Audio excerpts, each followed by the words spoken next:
what is it you want from the business? Why are you in it? Why do you come to work every day? We really keep those lines very sharp because we understand how important it is to the culture. And if we were somebody else in someone else's business, we would appreciate the heck out of that. And so we want to be that for other people. Welcome to Les's Corner. Here is Les Birch. Thanks for joining us today on the second episode of Les's Corner. If you were with us on episode 1, we were talking about family businesses and specifically hiring family members. Well, today we're going to keep going on that subject. Hey, after the family's hired, then what? So today we have with us Jeff and Nick Birch, as well as Christine Dart. She's moderating for us to try to keep us in line. Christine? All right, so today I want to talk about what it's been like since you guys were brought on board. So after a business owner hires a family member, what does that process look like? What kinds of challenges might they expect? What's come up? So one of the things that I talked to the guys about was, hey, you know what? We hired you using our same processes. You're supervised by somebody else, but the reality is your name is still Birch, and you're going to face some extra challenges out there. And I said, you probably need to perform above average because you're going to have some arrows shot at you. So what have been the experiences? Yeah, I mean, the thing that, it's really passionate for me is to be sensitive to your team members around you, that they're going to be very well aware that you're a family member. And so we, oftentimes I have discussions with people, like new people that come in and I just say, hey, look, here's how we operate, right? I'm just a role. I'm not running around with an owner hat on. I don't have an ace card to play.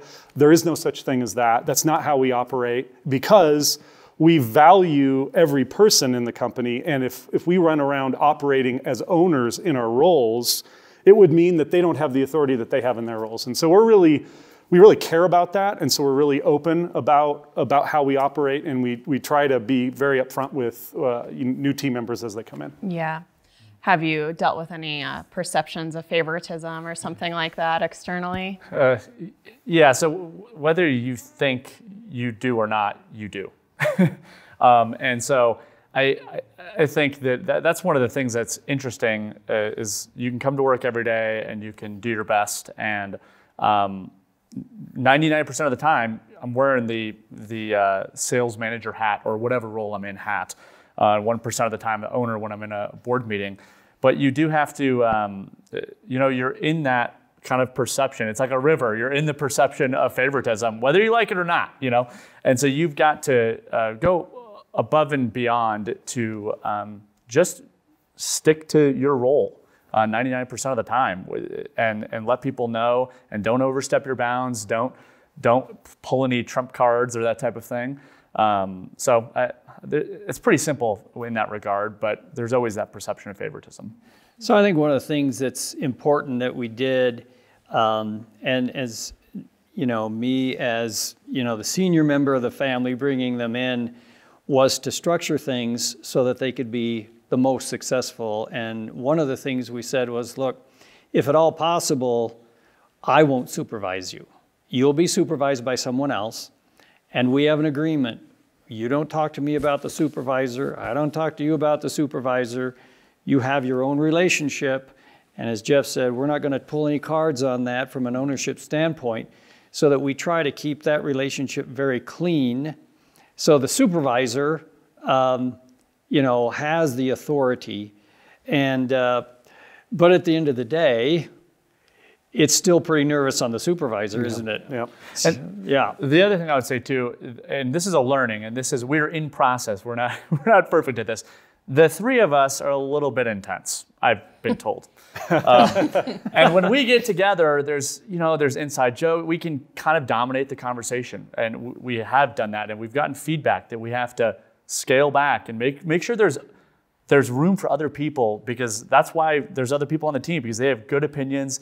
They bring a lot to the table, and we need to become aware to scale back so that those opinions can come and they can actually live. And so that's been a learning, and it's a constant learning for us, because we can kind of get in our own little Birch Vacuum.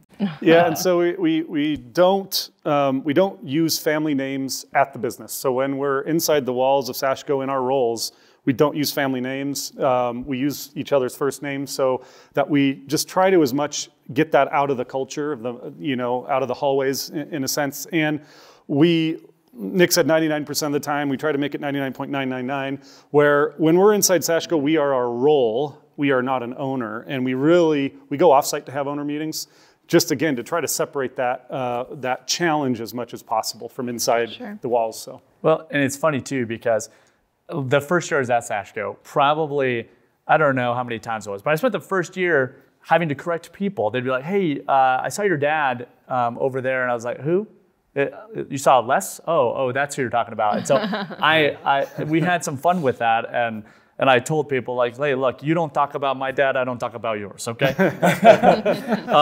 And so you got to correct people because they know him as my dad. And some of these people, like, we've got people that have been there 30 years. They knew me when I was wearing diapers, right? So how could you blame them, So yeah, that makes sense. What about process, like promotions or just moving up in your position or laterally or whatever that might be? What does it look like trying to move through the company as an employee, but also a family member?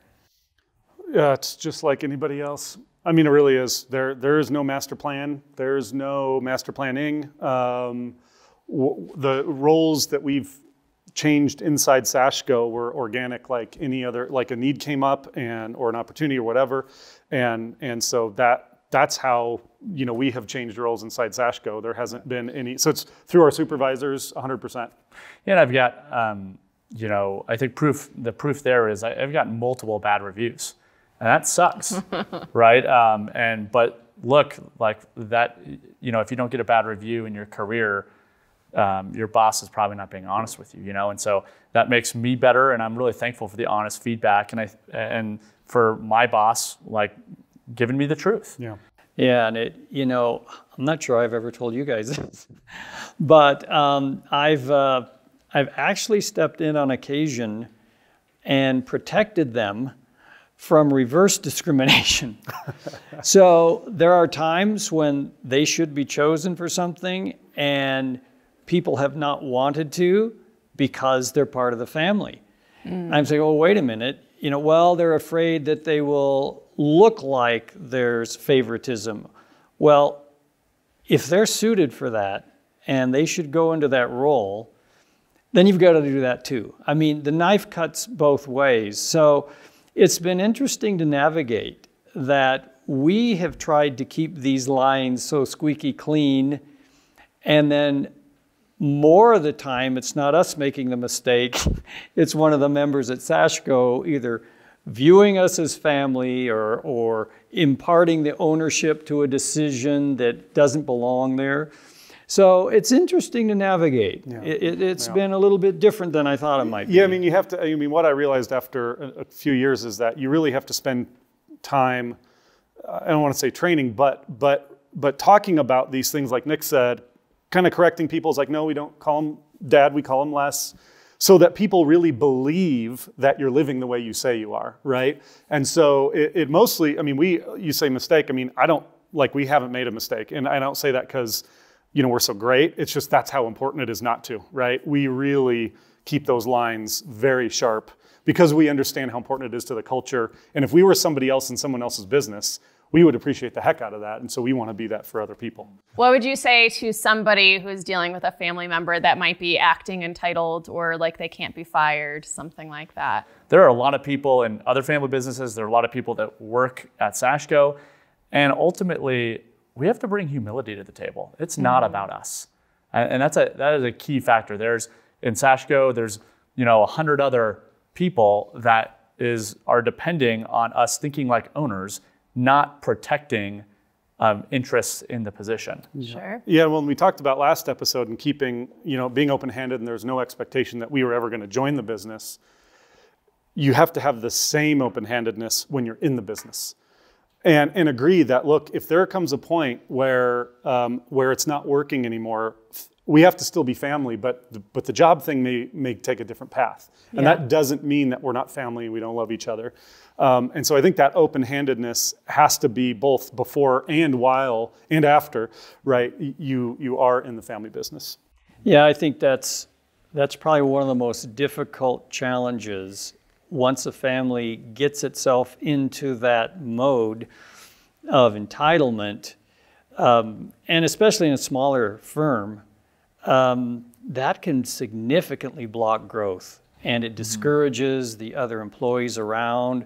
They can't get their jobs done, or somebody sits in a position where there's no promotion available. But what does that mean? It means somebody's a protector. And that protector is in a habit, maybe from the time they were two. And so the only answer is breaking that habit and saying, okay, let's reset. Let's do the new structure and say, let me divide between you being a family member and what this job is, and let's really have a frank discussion about it. And that can be really, really hard. Oh, yeah. Yeah. Do you have any advice for identifying those blind spots?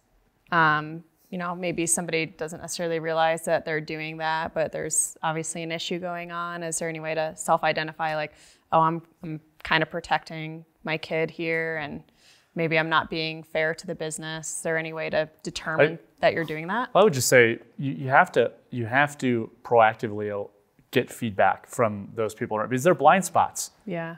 You can't see, So you need those people in the business that aren't family that are saying, look, there's something going on here that's not in line with how we do things. And you need to proactively get that and listen to it. Yeah. Yeah, I think one of the best things for me has been joining a CEO group. And typically they are family businesses. And this particular group really gets down to the nitty-gritty. And people bring business problems, but how often, it's been often, that people identify around the table after they listen to the story, they identify these family problems.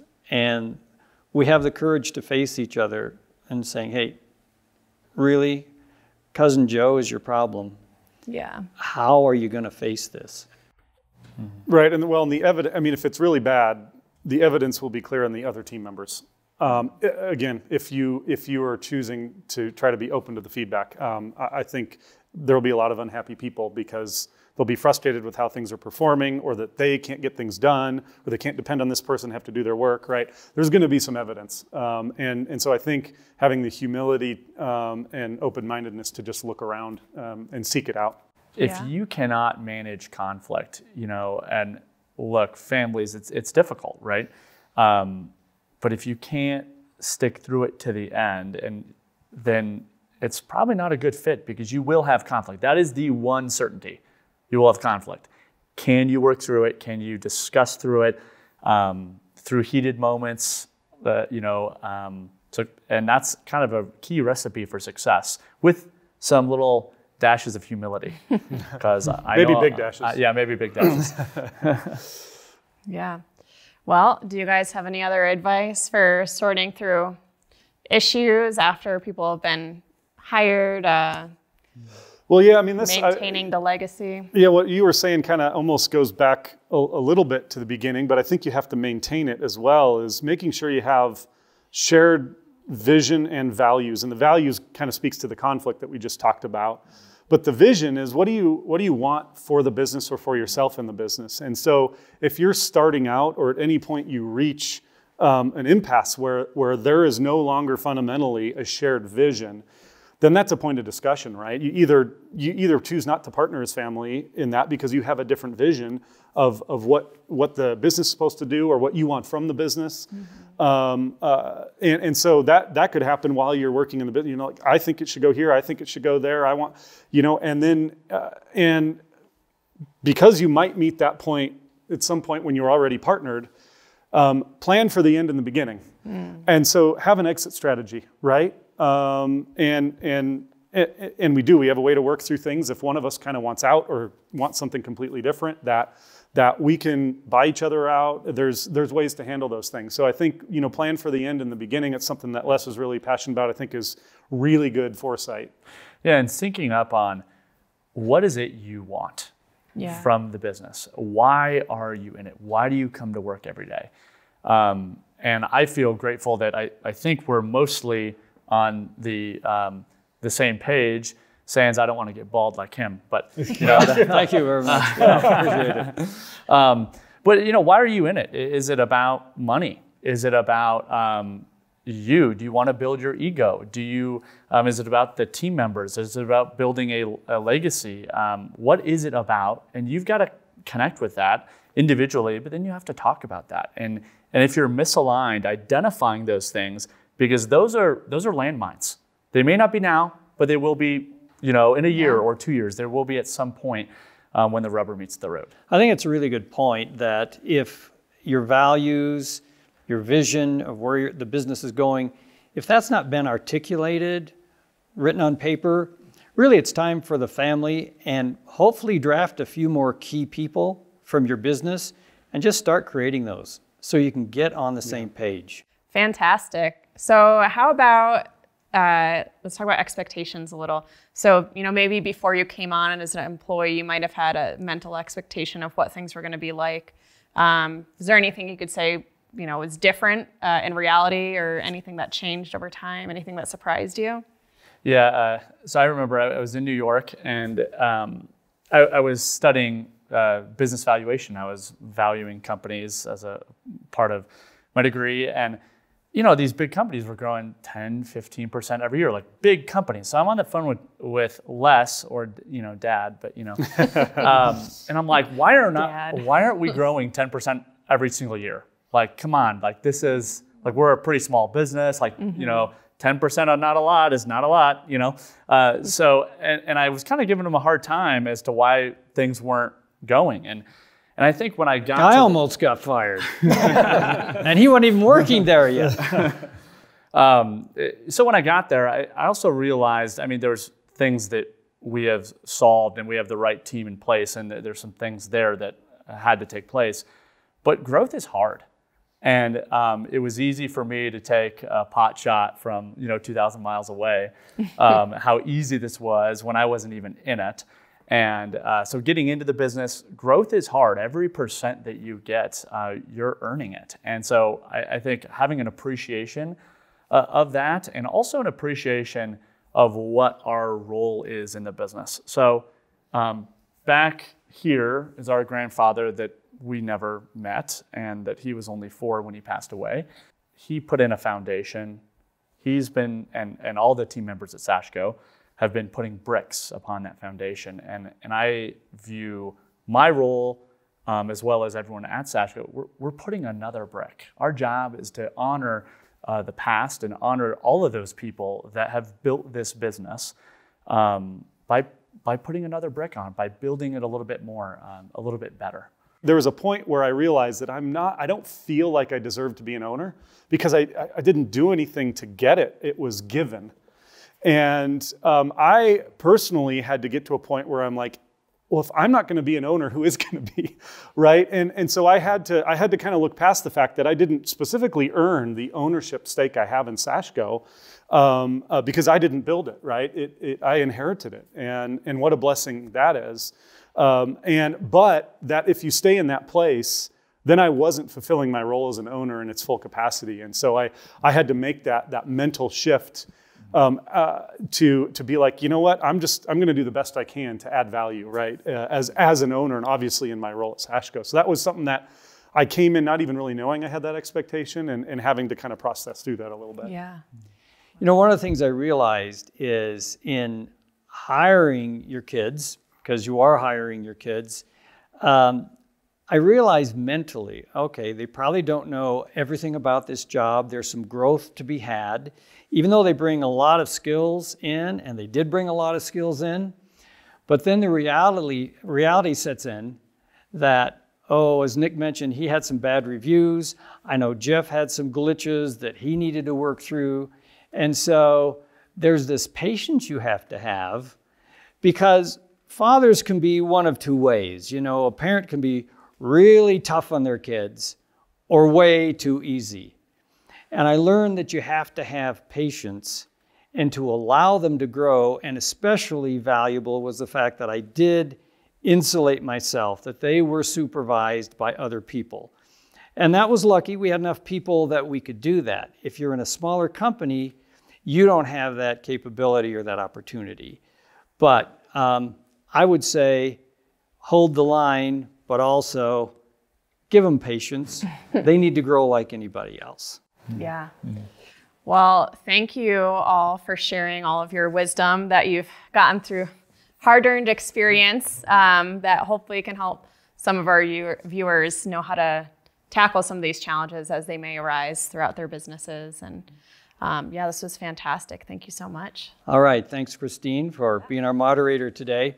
And thank you for tuning in to our second episode of Les's Corner. We're going to continue to have more episodes, and we'll talk about family business. But after all, we are in the caulking business. And so we're going to talk about the technical issues of caulking, some of the technologies that are out there, how to apply it, how to be successful, and why caulking can be really important and add a lot of features to what you're doing on the job. So we appreciate it, and we'll see you next time. Les's Corner with Les Birch.